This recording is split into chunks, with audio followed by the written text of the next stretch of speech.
Saludos amigos, bienvenidos a una edición más del Clubhouse.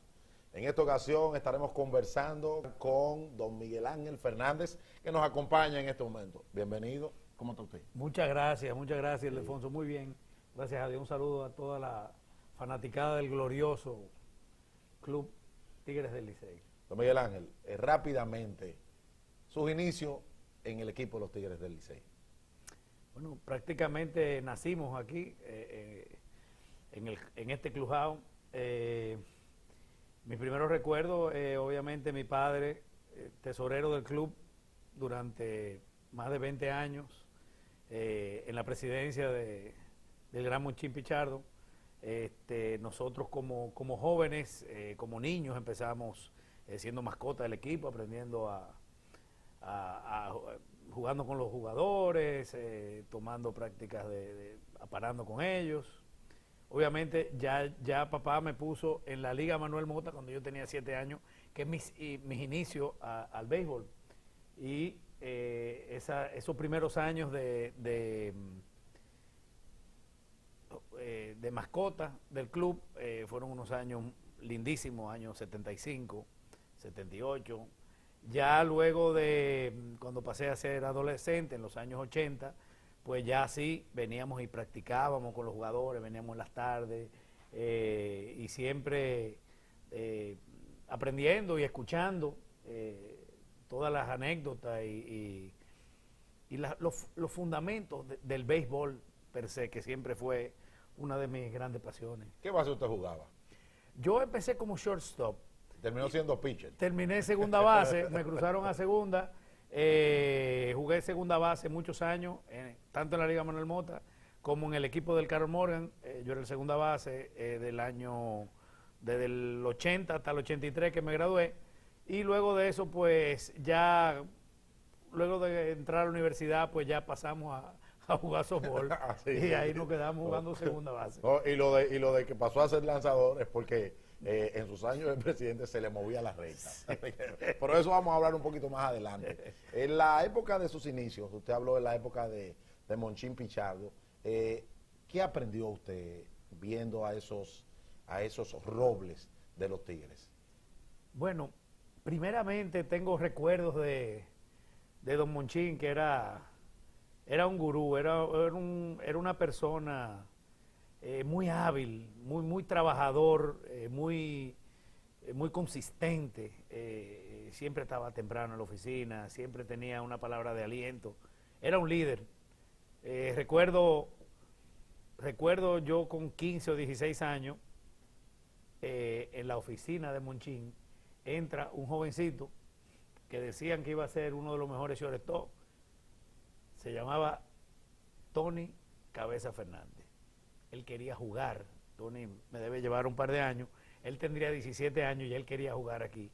Don Monchín, muy hábilmente, lo convenció de que él, en vez de ser banco en el club de los Tigres del Licey, porque en esa época él no cabía en el club, era un jovencito, se fuera a Colombia a jugar invierno en una liguita colombiana donde él iba a ser el shortstop de todos los días. Y cómo él convenció a Tony Fernández de que se fuera a Colombia, y Tony aceptó, y a la larga, a la postre, tuvo mucha razón don Monchín, porque ese muchacho lo que necesitaba era jugar pelota. Y obviamente los reportes que vinieron de él de allá para acá fueron maravillosos, obviamente ya descubierto por el gran Epifanio Guerrero, y el resto es historia. Usted desarrolló una buena relación también con Cesarín Jerónimo y el Chori Mota. Mucho. Cesarín, ya en los años 80, cuando ya yo era un jovencito que practicaba con el club, tuve muy buenas relaciones sobre todo con Cesarín, con Manuel Mota y con Jesús Alou. Eran las 3 personas que yo más admiraba dentro del club, y nos dieron muchos consejos. Siempre los fundamentos, porque muchas veces los muchachos jóvenes lo que les falta es los fundamentos del club. ¿Qué tú haces en tal posición? ¿Qué tú haces si tú coges la bola y hay un jugador entre las dos bases? Córrele directo al jugador y trata de que él corra hacia la base más lejana al home. Cosas que a uno se le quedaron Y hay veces que a los muchachos jóvenes, tú ves muchachos jóvenes que no practican los fundamentos. Entonces creo mucho en los fundamentos y creo mucho en el trabajo tesonero, en llegar temprano, en presentarse, en ser consistente, porque no solamente es el talento, muchas veces la disposición y la actitud es hasta más importante que el talento. Don Miguel Ángel, usted llegó a ser presidente de los Tigres del Licey, pero antes de eso tenemos que hablar de cómo se inicia usted en la directiva azul. Bueno, mi primera directiva fue en la presidencia de mi padre, don José Manuel Fernández, 1995. Él era el presidente, iba a ser el presidente, con su vicepresidente era el ingeniero Manuel Alsina.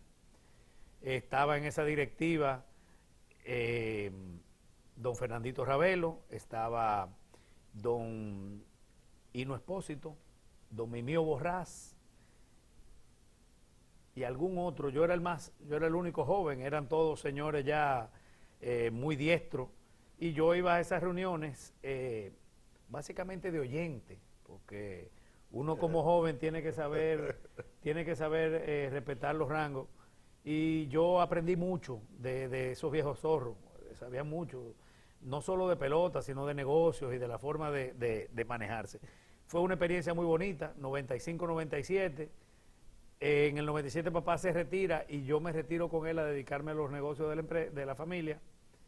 Y luego en el 2007 se hizo la primera directiva de consenso, donde los hijos de varios expresidentes fueron llamados a formar parte de una nueva directiva, y en ese año entonces yo entro como secretario bajo la presidencia de don Pepe Busto, y estuve 6 años, sus 3 periodos 6 años como secretario.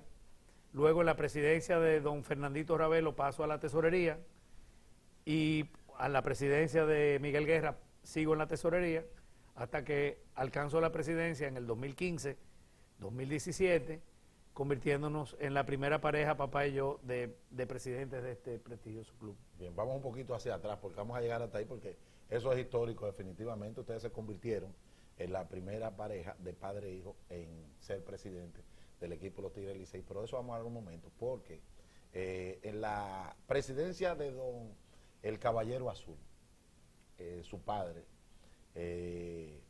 yo recuerdo que Henry Rodríguez, y es bueno decir esto, porque creo que eso lo he comentado a usted alguna vez, en Los Ángeles, Henry habló de que él quería venir a jugar al equipo de los Tigres del Licey para pagarle una deuda a su padre.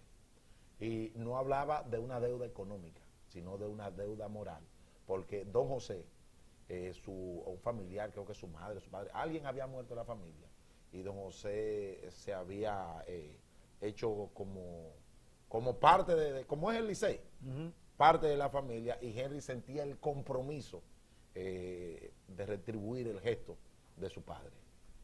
Eran unos años, digamos, eran los años que llamaban de la pelota romántica. Los peloteros no tenían los ingresos que tienen hoy día, y la relación de papá es un hombre muy, muy gente. Papá es una persona que viene de un campo de España, que todo lo que ha logrado ha sido a base de mucho trabajo y mucho esfuerzo y mucha consistencia, y él se ganó a base de mucho trabajo y de mucho esfuerzo el respeto y el amor de muchos de esos jugadores, al punto de que lo querían como a un padre, y eso fue algo que yo crecí viéndolo, y he tratado a lo largo de mi vida de también llevar parte de ese legado que aprendí en mi casa, de humildad y de trabajo tesonero, hacia todos los aspectos que me ha tocado vivir en mi vida profesional. Sí, vamos a hablar en un momentito, porque vamos a hacer una pequeña pausa cuando retornemos. Primero de la transición de los Robles a la siguiente generación, que son ustedes, y después de su época de presidente, que hay que tener suerte, y aparte de suerte hay que trabajar mucho, como usted dijo, hay que tener mucho de eso. Ya volvemos.